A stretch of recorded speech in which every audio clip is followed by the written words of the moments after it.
مسعود رئیسی فعال حقوق بشر همراه ما هستند. آقای رئیسی، 3 هفته بعد از سرکوب خونین معترضان و کشته شدن دست کم 93 نفر بر اساس گزارش فعالان حقوق بشر، بار دیگر امروز بعد از نماز جمعه معترضان در زاهدان به خیابان آمدند.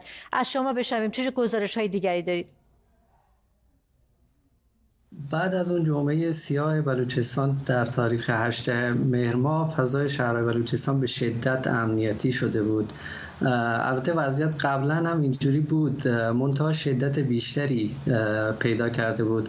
در روزهای ابتدایی اون جمعه سیاه حتی تجمع 2 نفر و 3 نفر هم به طور کلی ممنوع شده بود و سختگیری‌های خیلی سختی توسط نیروهای امنیتی اونجا اجرا می‌شد. تنها راهی که مردم میتونن الان در بلوچستان تجمع کنن همین جمعه ها هستن که برای نماز جمعه اونجا میتونن تجمع کنن، یک جا جمع بشن. در روزهای اخیر یه فراخوان‌هایی توسط مردم در داخل بلوچستان، شهرهای مختلف بلوچستان، جهت اعتراض به جمهوری اسلامی اعلام شده بود.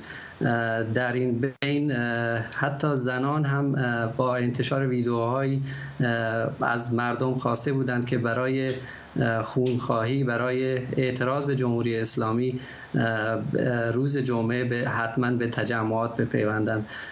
امروز هم مردم با حضور بی سابقه خود بار دیگر در مقابل کلانتری 16 که نزدیک محل مصلی و مسجد مکی هست ایستادند و شعار دادند.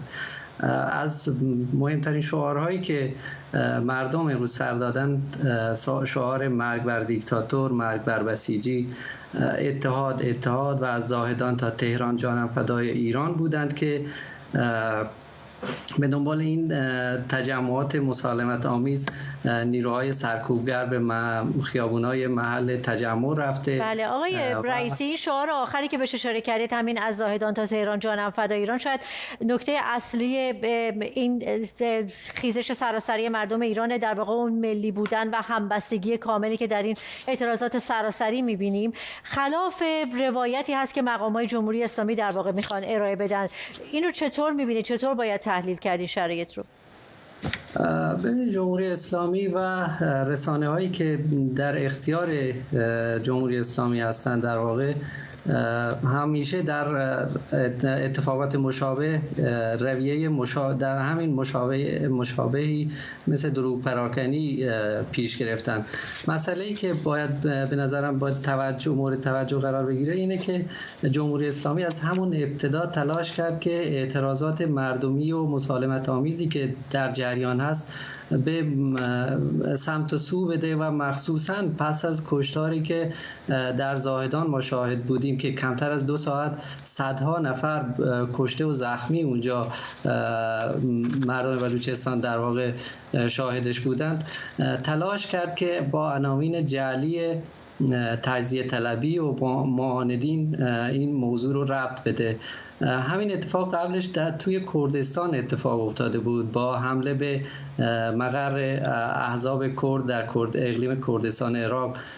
در واقع تلاش کرده بود که این اعتراضات رو سمت و سو بده.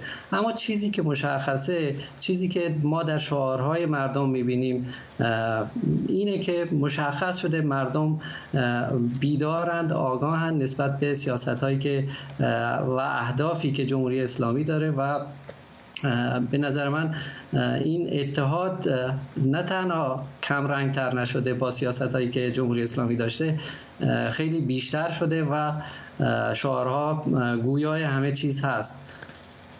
ممنونم از توضیحات شما مسعود رئیسی، فعال حقوق بشر.